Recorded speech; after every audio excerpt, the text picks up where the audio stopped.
Well, good morning again. I hope yesterday was good for you and you could earn the basics to go today further to more advanced materials. Yeah, today in the morning we have two sessions. In the first session, I'm going to introduce to model predictive control. In the second session, you are going to work again in groups and continue with the exercise sheet number 1 with the basics of the lab. Yeah, and in the afternoon, we will have two sessions. Yeah, you will first work again on the you would say. No, first I'll introduce network model predictive control to you, and then you will continue working in the lab. So today we will switch between lectures and lab work.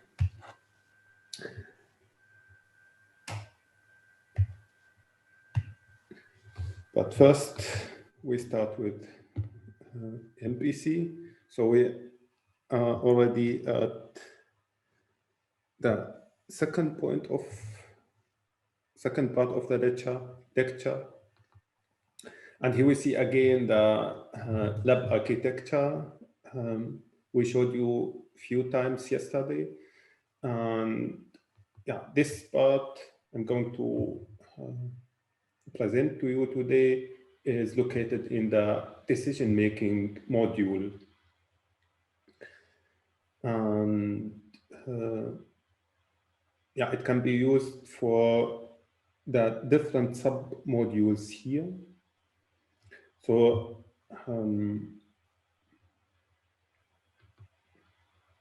yeah, here you see the literature to this part.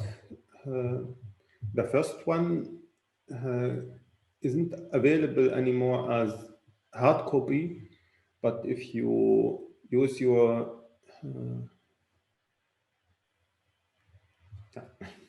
if you would use the internet, maybe you can find some. And yeah, the second one is about convex optimization. Yeah, we will need it more in the second part of this part, so more in the optimization part.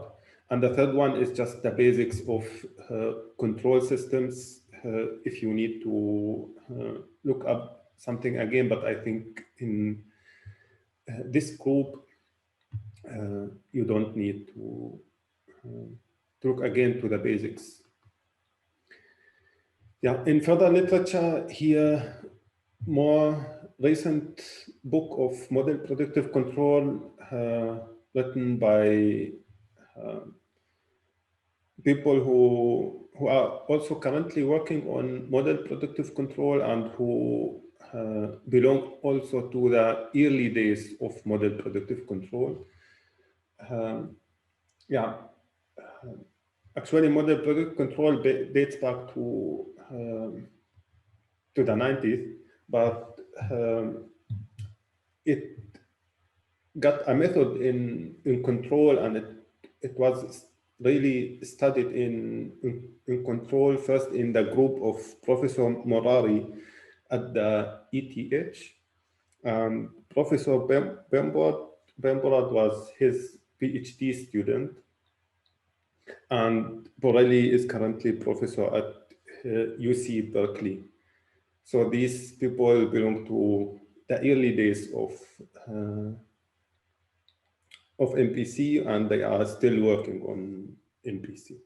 And there are many literature about MPC. If you just put model predictive control or predictive control or proceeding horizon control or similar buzzwords, you will find a lot in the internet. But you hopefully don't need to do that during the course. So we'll provide you with important information to understand the topic and to be able to transfer your knowledge to the lab. So it is important after this lecture that you say, okay, fine, I understand what is MPC, and yeah, today or tomorrow you will be also able to implement an MPC. Here are also further literature from myself. Yeah, in the first one you find a lot of materials belonging to MPC and networked MPC. I will show you on the next slide where you can find the basics of MPC in this literature. Some of you yesterday told me that they also implement a mixed integer program. I think Julia and Chao. You can find also in this literature how to implement mixed integer programming in the framework of MPC and also in the framework of networked MPC. So in the second one, it is more about optimization, and we are going to go deep into it on Friday. It is about a concept or an idea how to deal with non-convexity in optimization problems. In this one, centralized non-convex MPC, you can find also further implementations of mixed integer and semi-definite programming for dealing with non-convexity in MPC.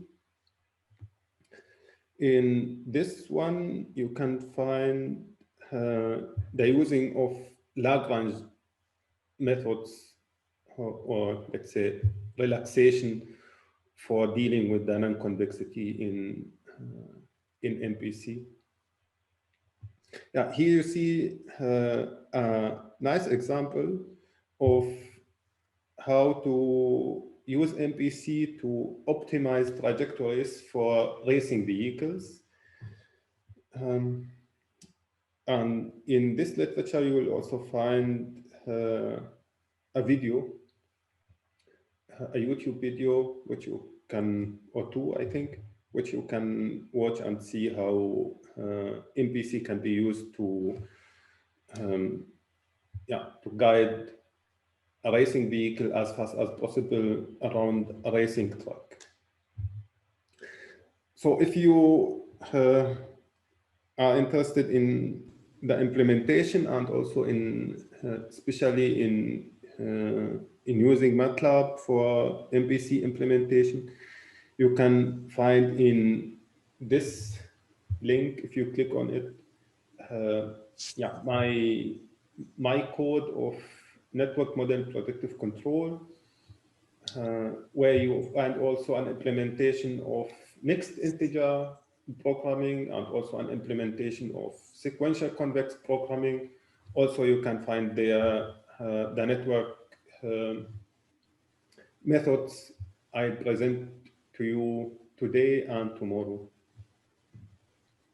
So this is not related directly to the lab, but I would suggest if you work in this field and if you want to continue working in this field, I would suggest that you take a look into it. I invested some effort to get the code also good structured. You can use the code to build on it and to extend it. So here are some readings for model predictive control. The basics I'm going to present to you, you can read in some pages here in this literature. If you want to go more deep into MPC and to the mathematical equations, then you find here interesting topics related to our work. So this is the book I used to learn MPC by myself, and I still find this book very good written book, and the explanations there are very good for me. If you want to read more recent books, feel free. But I myself I read, or I look more into this book just historically ground, because I started with it. Fine. We start model predictive control with a nice example, how people walk.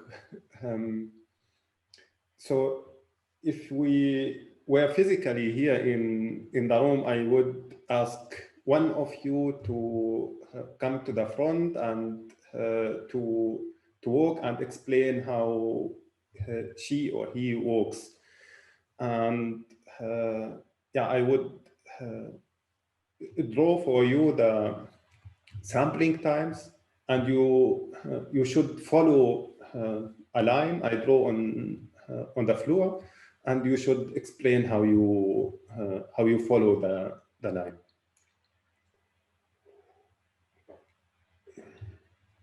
So the task will be, or would be, to follow the line, and you have to use now your imagination that you are walking on a line, right? So you should act as little as possible. So you don't want to move a lot. You didn't have enough coffee and you just woke up. You want to act as little as possible. Please don't move a lot. And at the same time, you have to consider your physical and logical limits. Physical limits are your body limits. The muscles in your body which help you to move forward. And the logical limits could be, for example, a table which you should avoid, or logical limit. It depends on the definition of logical in this sense.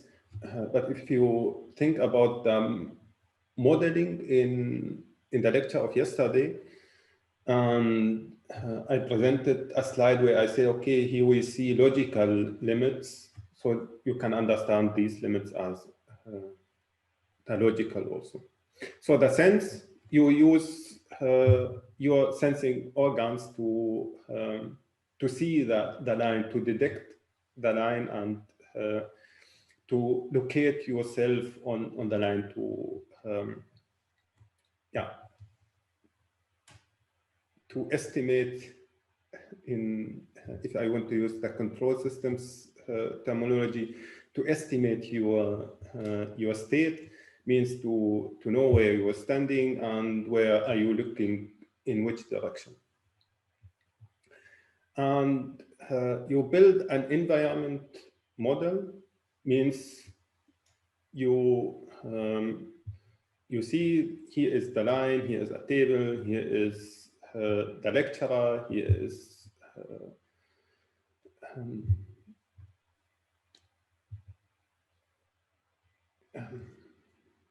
a window, whatever, in the room.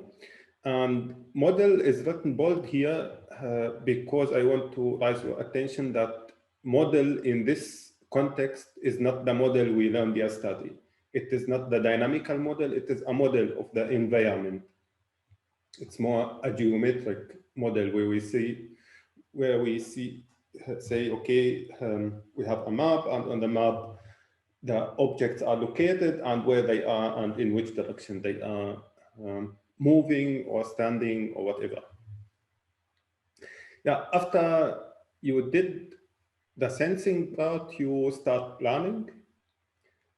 And in planning, you should use a discrete model to anticipate your movement for 5 steps here. Yeah, discrete model here means actually your steps. So you don't have a mathematical model of your body, but you should imagine something like you have a discrete model of your body, and you walk in steps, right? You don't have a continuous movement. It's not like if you would have wheels, then you would have continuous movement. You can move the wheels for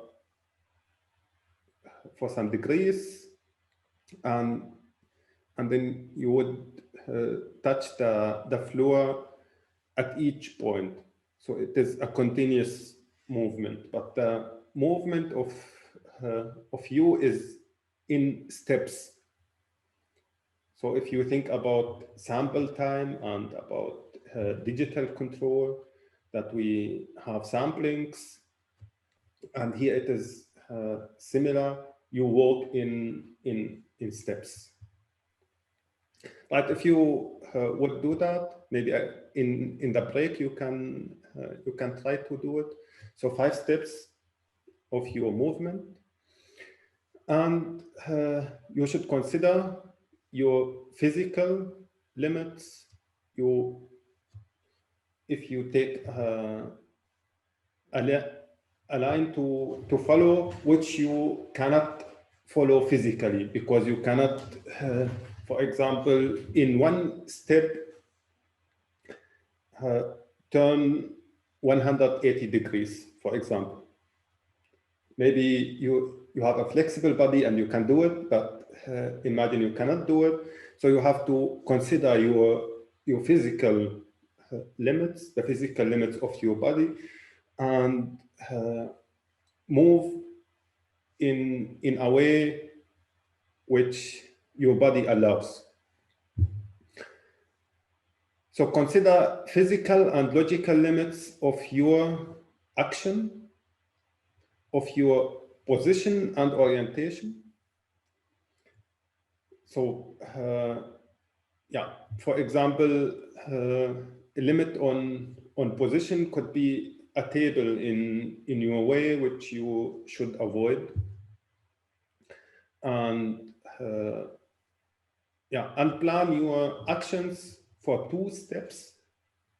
So you should predict.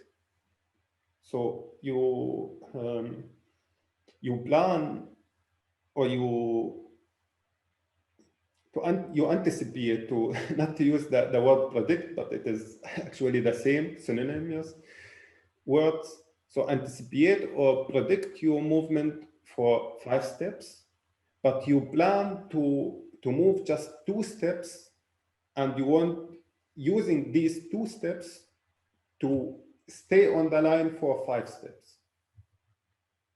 Maybe a little bit complicated, but we will explain it more and more in this lecture. But maybe I'll do it here. So we assume you are standing here and looking in this direction. We assume this is the line you should follow, and you are looking in this direction, and your steps are maybe like, I don't know. We assume that you keep your speed. So we have here 1, 2, 3, 4, 5. So this is the anticipation of your movement for 5 steps. If you would continue your movement with the same speed and orientation, you would follow these points. So from step to step. And you are allowed just to change 2 points in this prediction to get to the line perfectly. So you are allowed just to do something at this point, and no, let's say, to be more precise, you are allowed to do something at this point and at this point, and you should move the 5 points as possible to the line. Understood? Hopefully. So you want to do to use just 2 moves, and you want to reach the maximum. Maybe you cannot move all points to the line, but this is fine, because you will continue this after every step. In every step, you will repeat this. So the act part is simple. Move 1 step using some muscles of your body, which means we anticipated the movement for 5 steps. We planned to change our direction, and maybe just consider the direction, our direction for 2 steps, but we apply just 1 because we repeat this action at each step. For example, assume here we have the red anticipation, we have the green plan of change of our direction, and the result is that we stay, maybe we move this point a little bit from the line and move this point a little bit from the line to get this point and this point, maybe, and this point closer to the line. This could be a solution. So the blue points are the solution in this case. And what we do now, we execute the green plan and move, and in the next step we are going to be here at this point, and we repeat this again, the whole steps: anticipate, plan, act, anticipate, plan, act, and so on.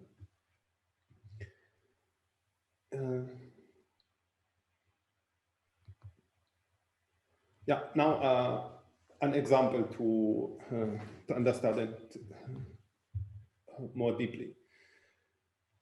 Let's assume we have a car moving with constant velocity, and here we have a street, and here the vehicle should follow the white line.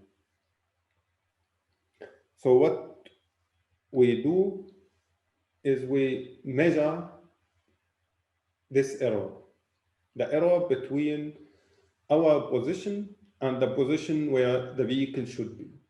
So in best case, the error is 0 and the vehicle is on the white line. Our control input, our action, is the steering angle, and there are many possibilities, of course, to find the optimal U, but we will here compare classical and predictive control. In classical control, which is usually PID control, it is similar to drilling a hole in the floor of your vehicle, and you look down through this hole, and you have the steering wheel. You hold on the steering wheel and try to steer in a way that you follow the line. right? So in case of classical control, you look through the vehicle to the line and react on the error you see. So you see here, or maybe I take another color. You see here, here's your position, and this is the error, and your PID controller should find a U, a control input, to get this error to 0. And in predictive control, we do what you do as a driver. You look outside the windshield. So this is the first thing you do is you look up front and anticipate that if you continue steering like you're doing, maybe you will drive to the tree. So you have to change and to follow the line. And maybe you anticipate that there is, for example, construction, and you have to avoid it and plan another trajectory and drive smoothly. This is actually the idea behind MPC. So it is simple. Another example, I hope most of you know chess, and maybe you are experienced in it. I'll give you a minute to think about 2 movements of the white figures to win. To win means to have checkmate. Can I offer maybe possible solution? Yeah, please. So queen to b3 and then bishop to d3. It sounds good. I'm not totally sure, but you have figured out the right figures. Yeah, before continuing, I would like to tell you something. I gave you 1 minute to think about the solution, and this is an essential element of MPC, that you have always a limited time. Maybe Ivan, you could mute your microphone. Sorry. Because somebody is in the background. Okay, thank you. So you have limited time to get to a solution, like in chess, right? And actually, the right solution is first the bishop to d3, and then the queen to c2. I didn't think about your solution, Ivan. Maybe it's right. I don't know. This is my solution, and it will work for sure. So what we did here, maybe Ivan, you are maybe good at chess. Maybe you could. It's not important. Not really. It's important to understand how you got to the solution. Do you want to explain how you got to the solution? So I thought of a possible move. Then I think about. So my solution is based on moving the queen to b3, which gives a check. And now I think about possible movements of the king. So I'm trying to predict what he can do next. And I came up that he could only move to a6. And then I plan my next step, which is to check him again and then see where he can go next. Basically, thinking about, so proposing a step and thinking about possible outcome and doing that in a loop. Yeah. And trying to figure out if it works. Yeah, it's right. In your solution, if the black king moves to a6 and you move the bishop to d3 and the queen to b3, then there is a possible movement for the a7 to move to a7, right? So it is not a solution. Yeah. So the goal of this exercise is not chess. Of course, it is to understand that the way you play chess is MPC. You have a model about the game in your brain, and of course you have a model about. You understand that there is a board. This board is like a matrix, and you understand the figures, and the figures are allowed to move just in certain ways. These are limits, and yeah, what you do is you think of, if I would move a certain figure to a certain place, then the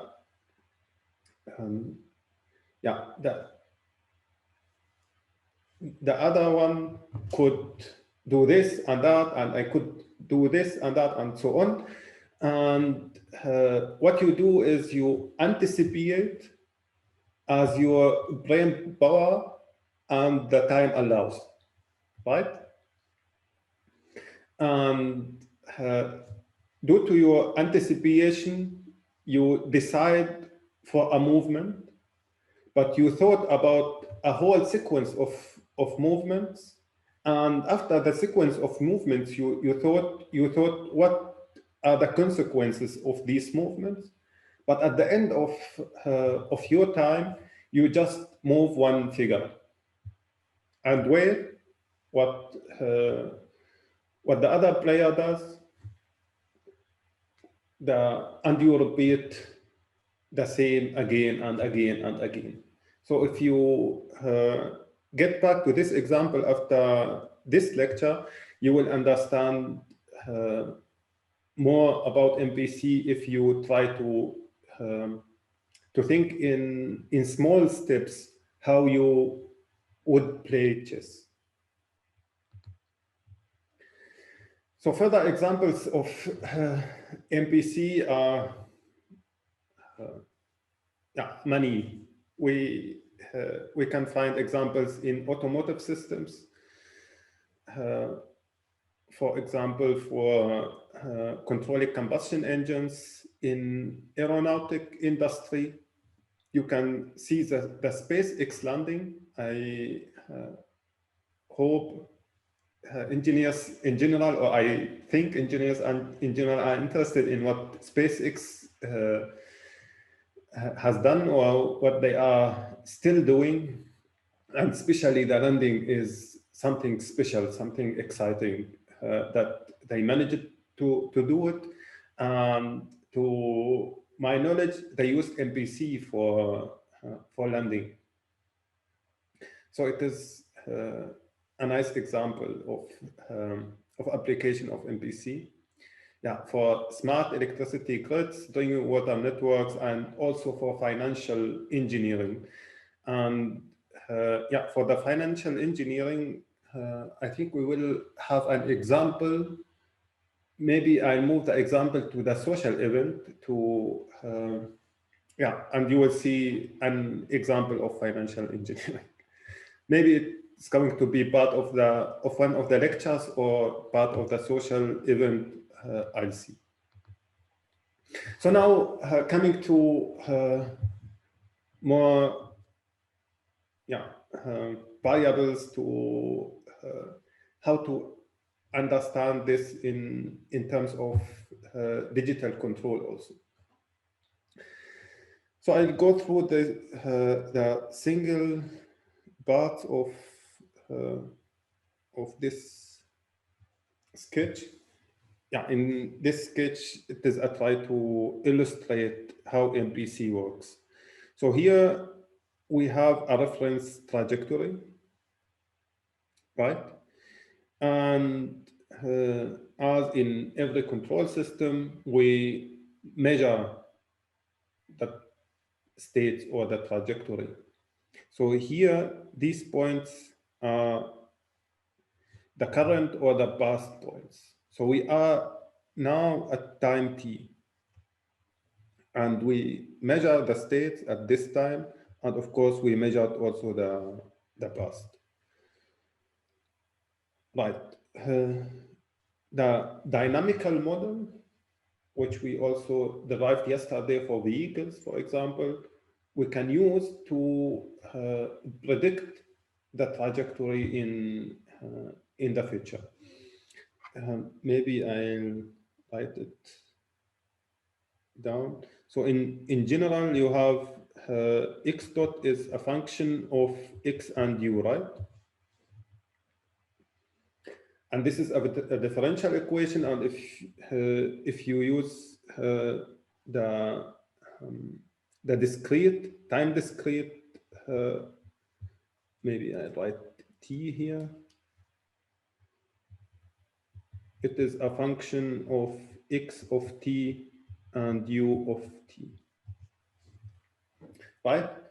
So you can use the mathematical model, the dynamical equations, to anticipate, to predict the trajectory of your system. So the prediction are the green dots here. And we predict, as in the pedestrian example, inside a window which we call prediction horizon. So we predict till HP. HP like horizon and P like prediction, horizon. Yeah, HP is not a time, HP or is the number of steps. So T plus 1 till T plus HP. This is our prediction horizon. And we have, as in control systems, in most cases, we have an actuation system, and we can use our control input to influence the system. So we optimize our control input inside what we call control horizon, HU. H like horizon and U like control input, so control horizon. And in this window, we optimize our control input such that the error between the predicted model and the reference trajectory is minimized. So we want to get the error, the difference between the reference trajectory and the predicted states to 0 in the prediction horizon, and what we are allowed to change the control input in the control horizon. So very similar, or it is actually the pedestrian example again. So we have a horizon where we predict, and we have a horizon where we change the control input, and we want to get some error to 0. As always in control, the main task of control is getting an error to 0, and usually we study this if t goes to infinity, but we live in a limited time and we don't wait in practice till infinity, but in general we want to get errors to 0, right? So the errors are actually here the differences between the measured and the predicted states. No, I repeat, between the predicted trajectory and the reference trajectory. Saying this, maybe you say, okay, nice, but this is not control. Where is the control in this? We optimize something at a certain time. And I say it gets to control when we repeat this again and again and again at every time step. So this is why we call model predictive control also receding horizon control. Receding horizon because the horizon recedes from time step to time step to time step.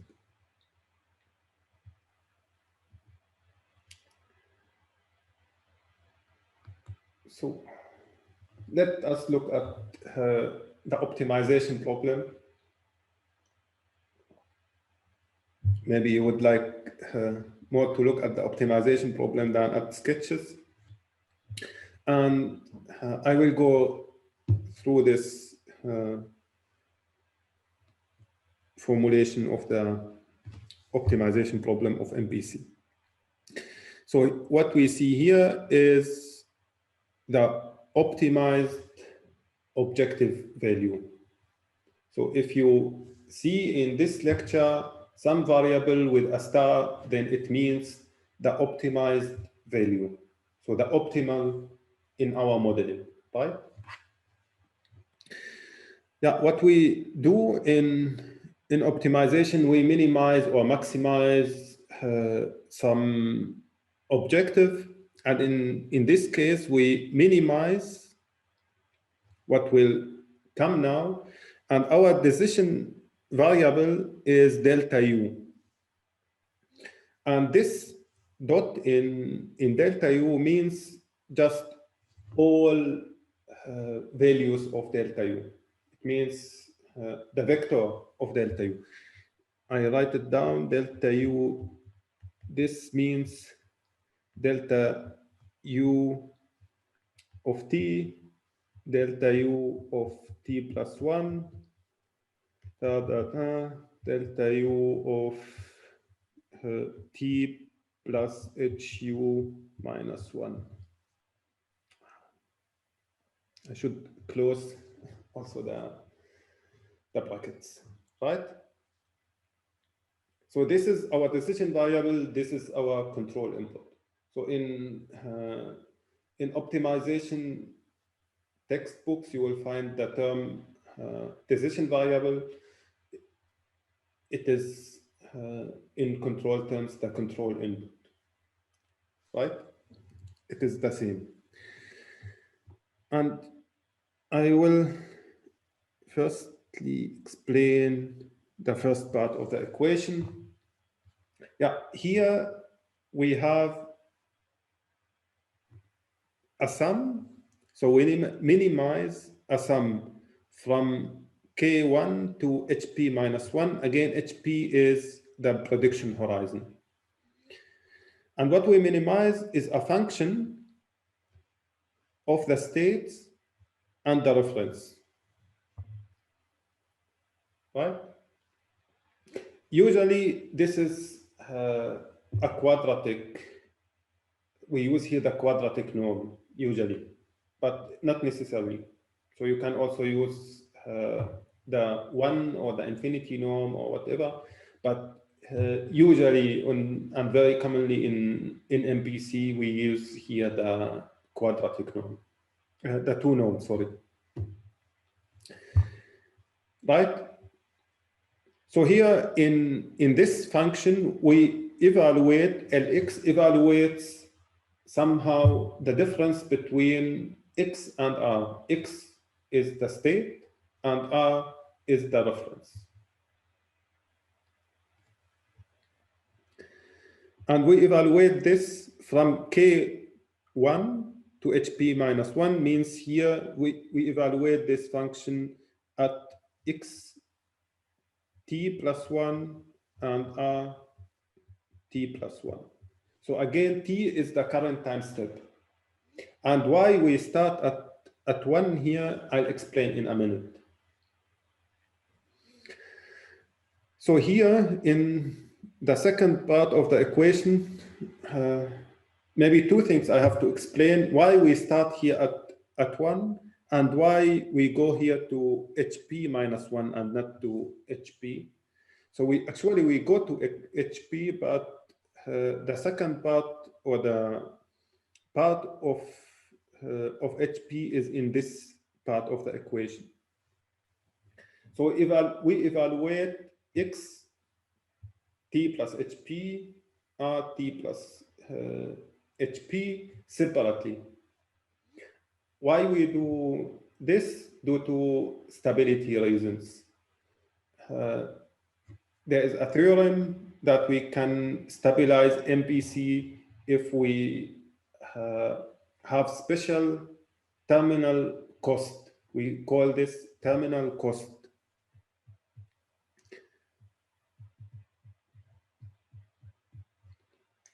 Right? So terminal, like the last one, terminal cost. So not just this, but I will come in a minute to the second part of the stability, but this is the first note on stability. We have a special consideration of the step of HP, or at HP. Right, this is the first part. This is the anticipation of your movement for 5 steps. Now we go to the second part of the equation, where we use the control horizon, HU, and we evaluate a function, or we evaluate delta U using a function LU. Here what we optimize, or what we evaluate here, is the decision variable, the control input. Actually, it is the change of the control input, to be more precise. And delta U at T plus K is UT plus K minus UT plus K minus 1, which means the change of the control input at a time step is the control input at this time step minus the control input at the last time step. So what we consider here is the change of the control input, and not the absolute value of the control input. So means here, if we say this is U, and this is somehow our control input trajectory, then this is a delta U at, maybe here is the time T, at time T. Right? So, and we do this starting at the time K equals 0. That means we start changing our input at the current time step. And we go till HU minus 1 and nil, not till HU. Because if we say our control horizon is HU and we start at 0, then it has the length of HU if we go to HU minus 1. Nothing special about it. So just to keep the length of the prediction here. Right. Sorry, I have a question. Yeah, please. Concerning the if it's only just for keeping the size of the control horizon, we could have started from 1 to HU. Yes, I'll explain in now. Because yeah, you're right. I'm now trying to explain this point. So you said the right point. So I'll explain it. Yeah, because as I understood, the the change in delta U at instant K is 0. It's the movement that we should put in order to move from the current state to the next one. Is it that one? Or we will consider it as 0? I think you got it. So That's it. Okay. we change the control input at this point, and we can influence the state at the next step. What we do now has effect at the next time step. So if I go back to my drawing of the pedestrian walking, so you see the green dots start at the current time step and the blue one at the next time step. So what I what I do now has effect on the next step. So I can show it again here. So we have here our measurement at the current time step, and using this measurement we anticipate, and the first state we can influence and the first state we anticipate, we predict, is at time t+1. So okay, Dennis, you have also a question? Yes. So you mentioned that we often use the 2 norm. Are there specific cases in which we want to use a 1 norm or infinity norm? I just actually there's just one case where I used the 1 norm is in mixed integer programming. I think it is more related to Julia and Chow. I used actually the 1 norm there just for computational reasons, to get the computation time lower. So if you go to mixed integer, then you have you can distinguish between mixed integer linear programming and mixed integer quadratic programming. And yeah, to be more general here, I wrote it down like evaluation of states and references using a function, but in general, it is actually quadratic. Okay, thank you. Welcome. And now we come, yeah, before continuing, maybe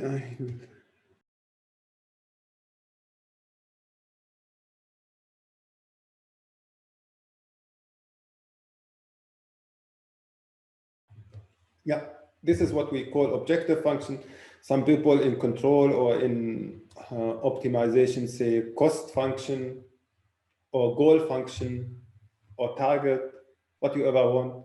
So it is what we want to minimize, the thing we want to minimize. And usually we minimize or optimize things and consider constraints or limits, and we write them usually down like subject to. So we write an objective function, and then we write the constraints or the limits, and we write first subject to, and then we write down the constraints. So some people say here also ST. If you find it in literature, it is just an abbreviation of subject to. So the first one is, maybe somebody wants to comment. What is this equation? The plant model of the MPC. Yeah. And Dennis wanted also to say something. Yeah, I said system dynamics, but it's the same. Yeah, okay, 2 words for the same thing.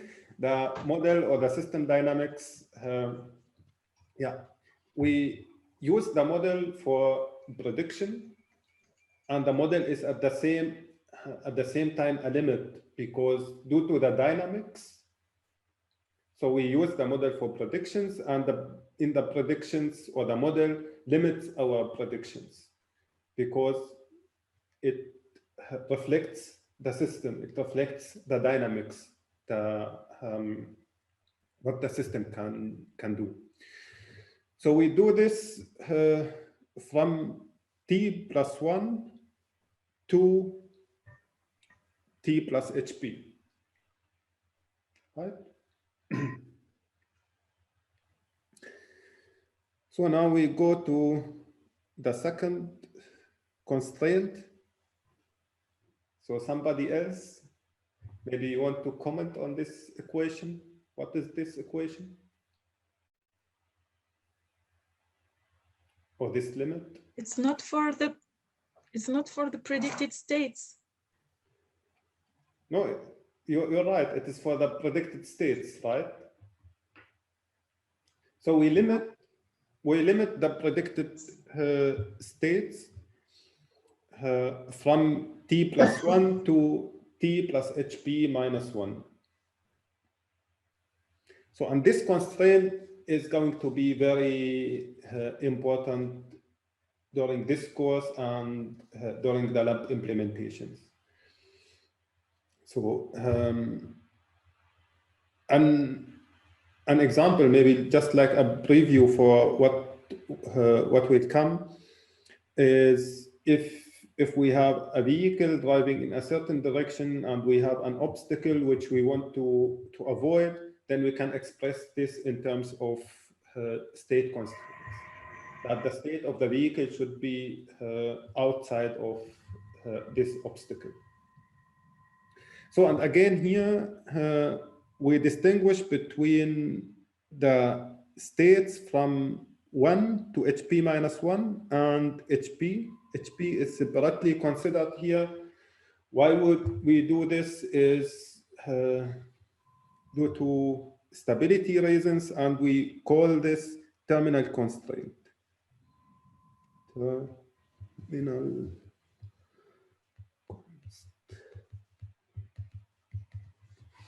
So terminal, like the last one, and terminal constraint.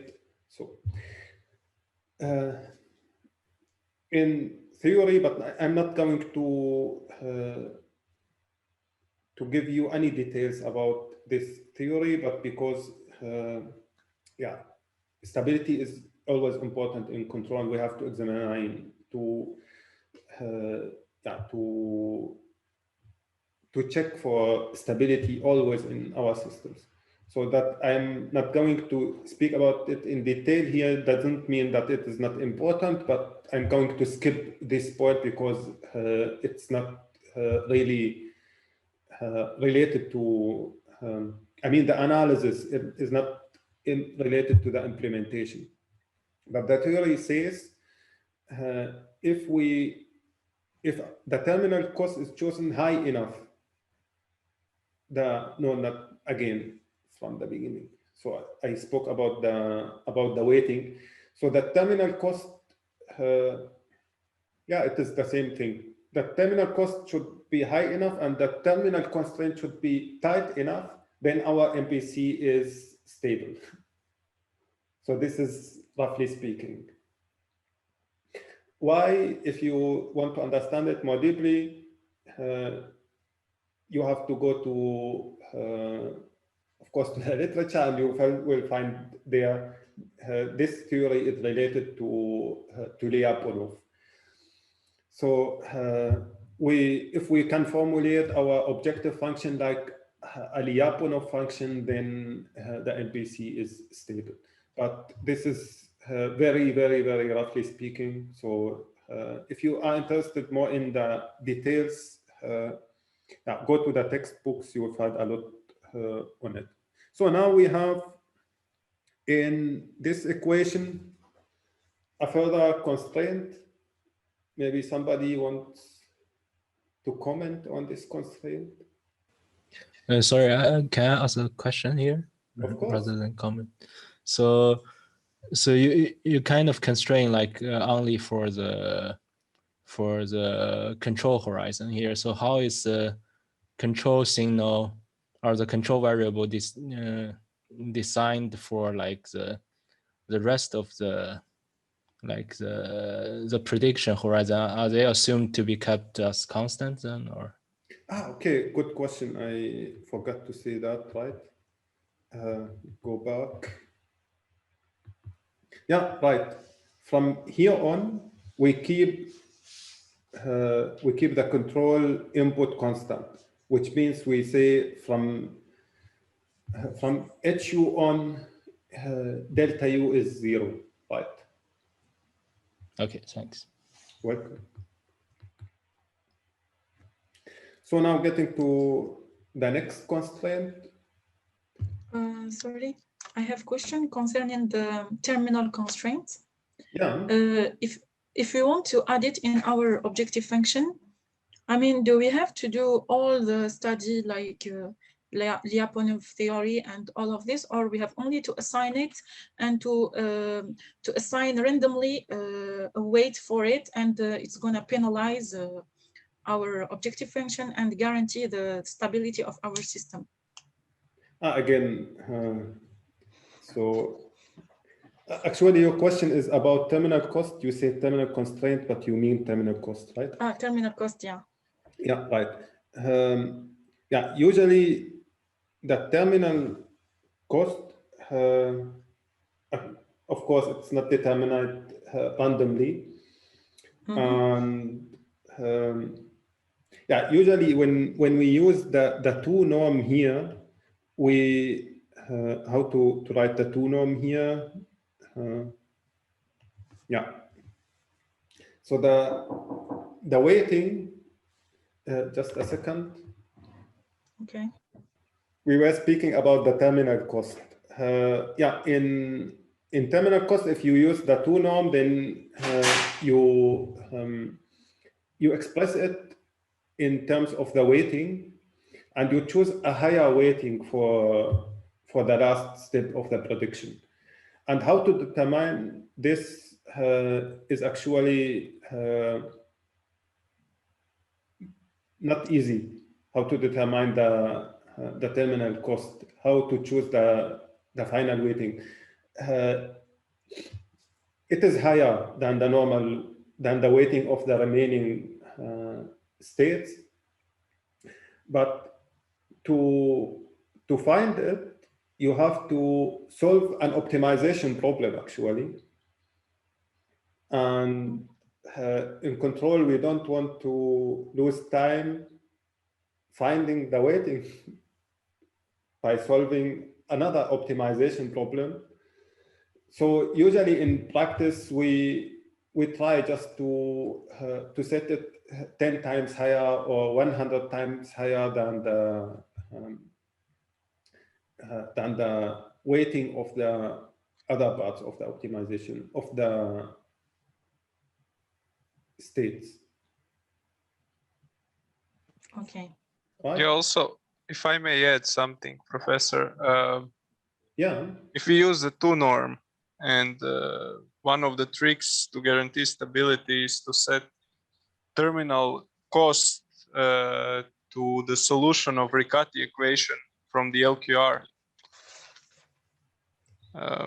So if the problem can be solved as an LQR, if it's a quadratic cost function, then setting the terminal cost to, so in terminal cost it goes something like x times p times x. That p is the solution of Riccati equation from the LQR, and then it guarantees stability in some sense. Yeah, you're right. That's also one possible solution. Yeah, you're right. If MPC is LQR, but MPC isn't LQR. So if you look at this formulation, if you just look at the objective function, it's actually if you set HP to infinity and HU to infinity, then you have LQR, right? Yeah, if it's a quadratic cost function. Yeah, if it is a quadratic cost function and without constraints. Yeah, and I mean even with constraints, setting such a terminal cost is what people typically do if they are working with quadratic cost functions in MPC, and if it's possible to obtain the P. At least that's what I saw in a lot of MPC papers that dealt with QP MPC. Maybe. There's a relation between MPC and LQR. You're right. So the next constraint again. So somebody wants to unmute and comment on this constraint. This constraint defines the boundary for the generated input signal. Maybe it has some physical meaning,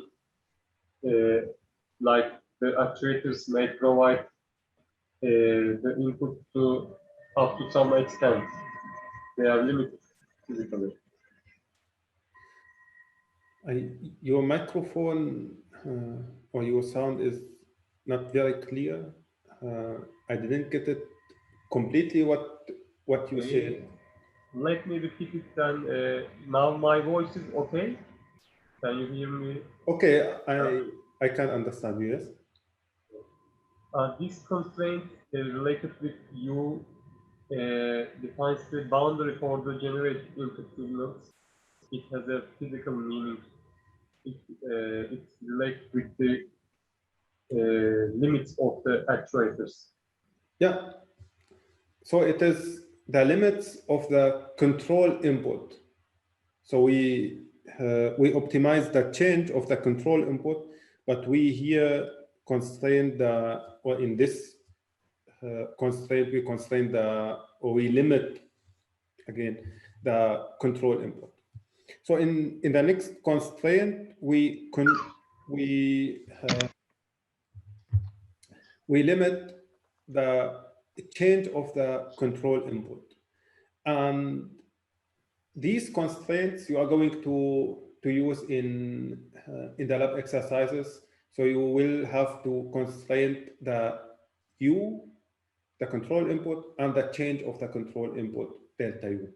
So the control input, maybe I can tell you now, is going to be a velocity, and you have to constrain, of course, the velocity, and you have also to constrain the change of the velocity, which is the acceleration. So this is to have an example of the input and the change of input in physical terms. Right. So the result of the optimization problem is a vector of delta U star, which is delta U star t till delta U star t plus HP minus 1.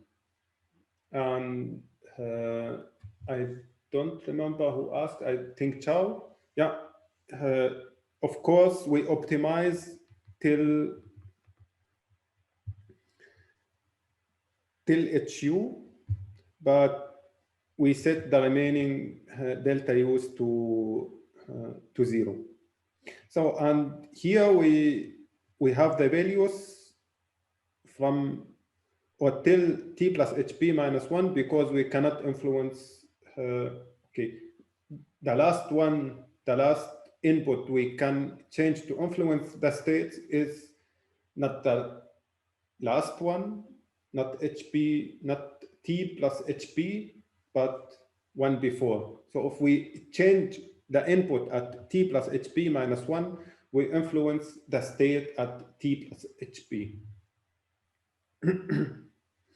Yeah, and what we apply is we take delta U star, the optimal value at t, we add it to the last value of U, and we get U star. And this, because we are speaking here about digital control, we apply it between t and t plus 1. And this is important in MPC, that that we apply our control input and we keep it constant between t and t plus 1. Well, we continue to a note on embedded implementation. I'll explain it using these figures, but first let us consider the first one. Here we have the sampling time of MPC. We call it TS, right?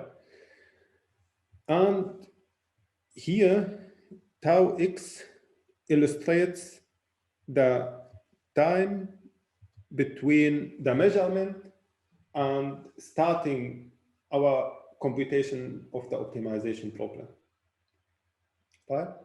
So when we measure at this time step, we use the measurement in MPC at this time step. So we have to consider this in embedded implementation.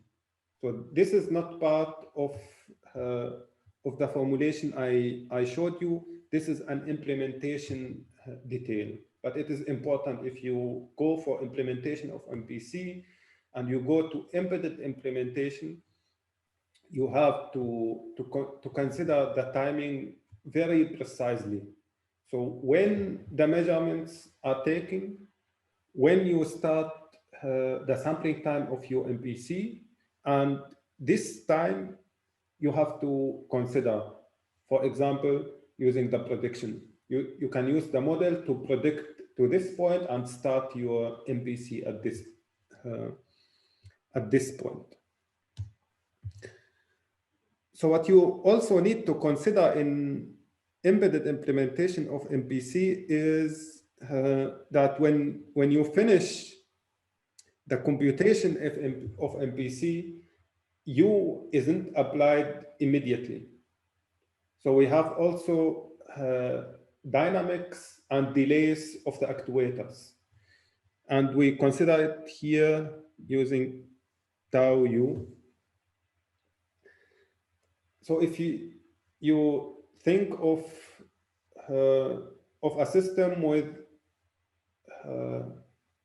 sensors, the sensors measure from the point, maybe you can start earlier. Something happens. From the point something happens till you start your MPC optimization, you have to bridge this time. And you, for example, you can use the model to predict from there to there and start your MPC implementation after that. And MPC is done. We have the use, but first we have to get them to the actuators. We have to get them to real physical values, and from there, and this you can also consider in your MPC implementation by using by modeling the dynamics of the actuators, for example. If you think about the lecture of yesterday, we said we could model the steering dynamics using first order and time delay, or we can assume that it is immediately applied. So this is related to the implementation, how you get the control inputs to reality, right? And here in the second sketch, we see a schematic illustration of what Patrick yesterday showed you with LLC. Pay attention, it is not LCC, it is LLC, low-level controller, MLC, mid-level controller, and HLC, high-level controller.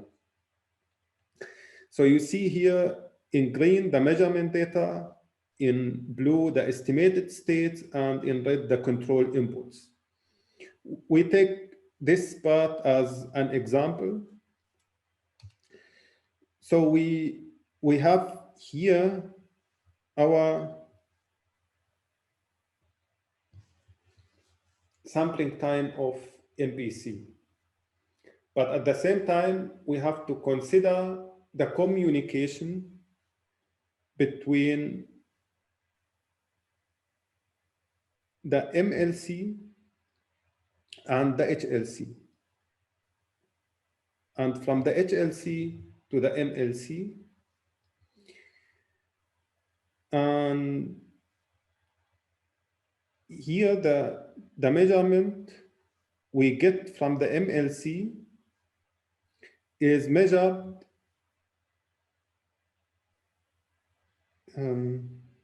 maybe here in the LLC. So the LLC is the hardware abstraction layer, is the layer where we get the sensor measurements, right? So from there through the MLC to the HLC, this time is here in this figure tau x.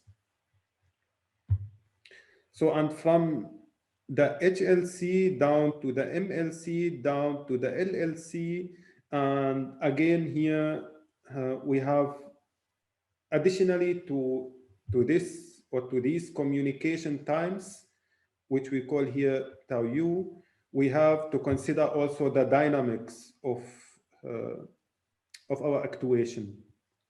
Maybe again here first order. So you see, between something happens and I can influence it, takes time.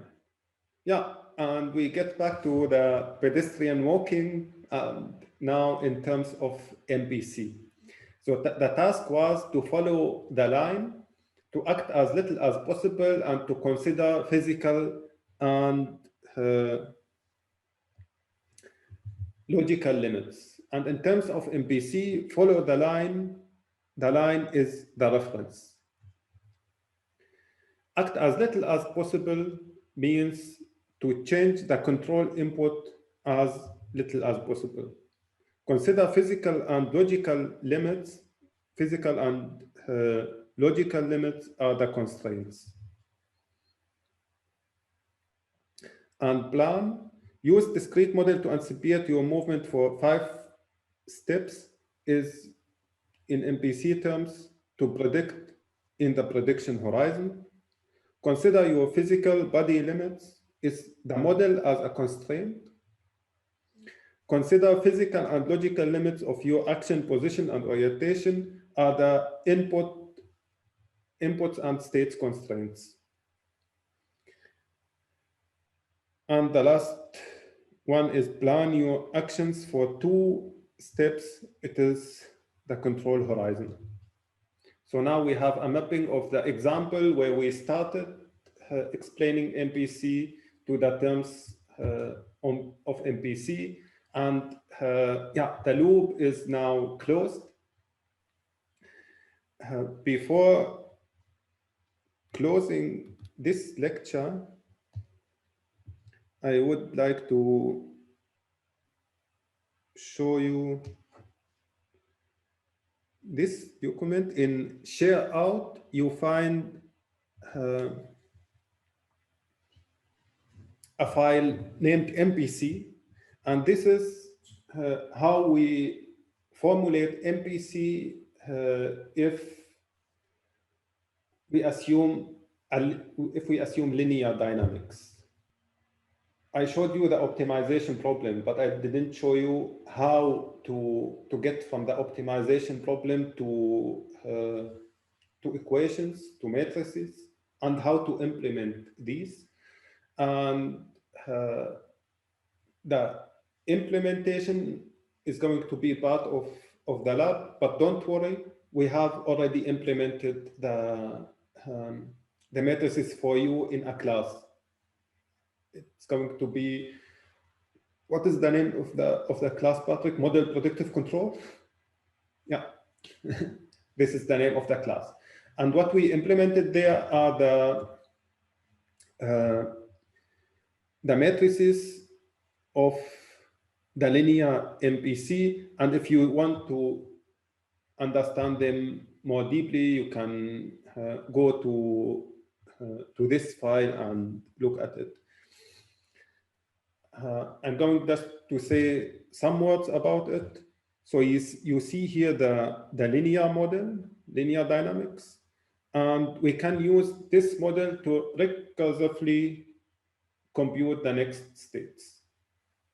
So here we have xt, okay, here, yeah, just a notation. We don't use t, we use k. So Patrick used k here, but it is fine. So we compute x of k plus 2, and it is function of x k plus 1 and u of k, right? Or u k plus 1, sorry. And you can substitute in these equations the same way for the control input. Okay, how can I? Here, fine. So I can scroll here better in this file. So here we see the states predictions. Here the control input predictions. And from there, we apply some math and some matrix, some linear algebra, and yeah, we summarize the matrices, and we get to a quadratic program at the end. So no magic in there. It is just straightforward. And again, you don't need to implement this file by yourself. It is already implemented in the lab, but just to understand it. And if you want to go more deep to MPC in the future after this class, then of course you have here, you can, I would suggest if you deal with MPC in your thesis, that you go and understand the class in detail and understand these equations in detail, and probably you will need to understand more about MPC and about the mathematical background and about the equations and how to get from equations to implementations. Yeah, that's all for this lecture. The floor is open for questions. Just turn on your microphone and ask me. Sorry, I have or rather a comment maybe to the formulating this matrices. I mean, this is just for like translating it into a QP problem, and I think, for example, in MATLAB or like in Python, like if you really want to write it, you don't necessarily need to write these matrices, right? Because you can use like some like a toolbox like YALMIP or CVX or CVXPy, where you just declare like the constraints, and then the toolbox itself will help you with like translating it into a QP. I guess here is just to realize that at the end is a QP problem you solve, right? You are totally right, Chao.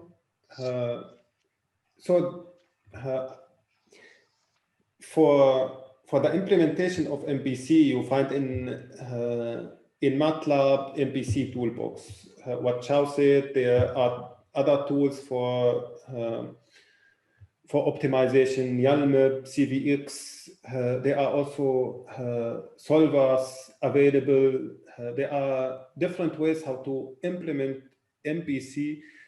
What we try to transfer here to you and what we teach is how to get there and how to formulate the MPC as a quadratic problem.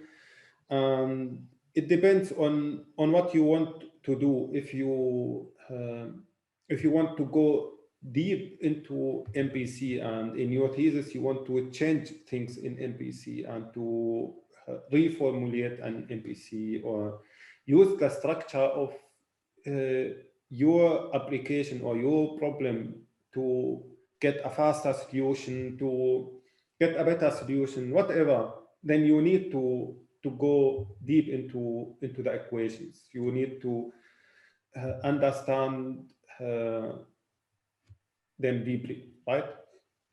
But if you just use MPC and just want to use MPC as a controller, for example, because you are just interested in the network, then you can ignore the steps to implement an MPC, and you can just tell a toolbox, this is my model, these are my constraints, please solve it for me. So this could work, could not work. It depends on the tool you use. It depends on your application, means on your problem formulation. Yeah, there are many details for this. And what I have shown you here, maybe further comment on your question, Chao. It's really good question or comment. So here you see that the model is in the constraints, and there are also solvers where you can tell them subject to, and this is the model, and they take care of the predictions.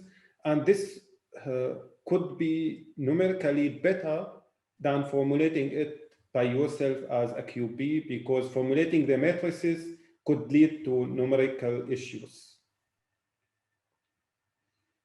But I'm not going to go into detail of this, but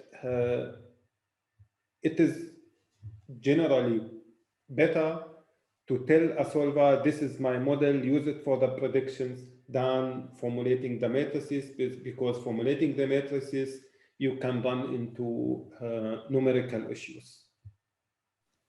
Yeah, I guess that's related to like the structure of your matrix, because in some case you have like a dense matrix, or it depends on if you have dense matrix or sparse matrix. And then sometimes if you formulate it yourself, you may not have like explored your structure of the matrix, and then that's gonna make some numerical problems when you solve it. You're totally right. I have a question. Yeah, please.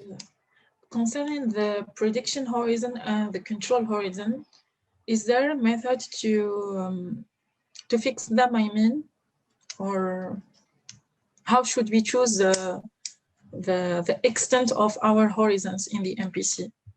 Yeah, this is also a very good question related to application of MPC. Actually, it depends on many things. One of the things it depends on is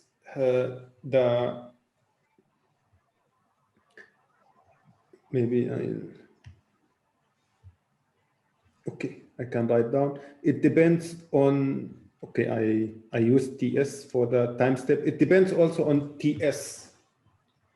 And TS itself, it depends on HU and HP. So yeah. So you have many things to cover. So this is actually the engineering part of MPC. So you are engineers. We could divide MPC into two parts, methodology and theory and stability and it works and so on, and how to get MPC to work in practice. And one issue is what you said, how to choose these parameters, how to choose HP, HU, and TS. Yeah, they influence each other. I mean, choosing HP, HU, TS influence the computation time. The computation time back influences the choice of these parameters. And it depends on your application. So let's take an example. If maybe we take the same example, not to change examples a lot. Yeah, a vehicle here driving in this direction should follow the line. Just follow the line. Right. If we choose a horizon of, I don't know, a short horizon, let's say in general, if we choose a short horizon, we could run into problems, also into stability problems, because assume you see just till this point and you think, okay, I can continue and I can also accelerate, because it is this is, I mean, the red line is the line you have to follow, and the blue line here is the prediction, is what you see. Behind this prediction horizon, you don't see anything, right?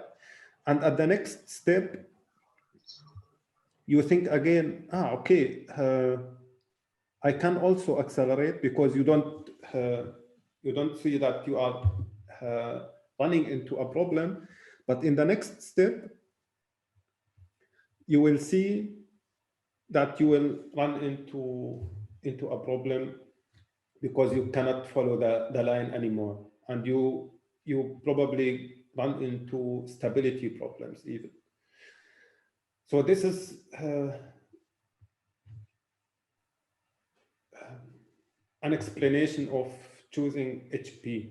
And yeah, HU is similar, depends on your real problem and on the computation time, and what yeah, in which horizon you can assume that you can influence your system. You saw that the parameters yeah, depend on each other. Maybe a further example for HP and TS. Assume you're driving on a highway with 100 kilometers per hour. 100 kilometers per hour is around, I don't know exactly, somehow more than 30 meters per second, right? And assume it is 30 meters per second, and TS is 1 second. Then between the sample times, you drive 30 meters. This is also a way how you can think of TS and HP. And if HP is, I don't know, 10, then you have a prediction horizon of 300 meters. Is it enough on a highway? Maybe yes. Is the 1 second sample time enough on a highway that you don't see anything and predict for 1 second, which means 30 meters? I would say maybe not. I would go down and choose, I don't know, typical value in automated driving is 200 milliseconds, 100 milliseconds. Depends on the application and on, you see in the example of vehicles, it depends also on the speed, right? Yeah, okay. So you have the effect in the sample time. Maybe one more note on this. You have the effect that you start you look at the states at this point and again at this point, and in between you're totally blind, right? And you have blind spot where you don't see if things happen. You cannot react during this period. And on a highway, 30 meters is a lot, I would assume. So maybe I ask, is the concept of MPC clear to everybody here? You don't need to understand by now every single variable or parameter, but in general, the idea of MPC, is it clear to everyone here? Okay, if you have problems understanding it or some part of it, so yeah, just tell me. We can use the breakout sessions during the lab work to answer further questions. So, but now, we used already 15 minutes of the break. So we will meet again in 15 minutes. So sorry, a short break this time.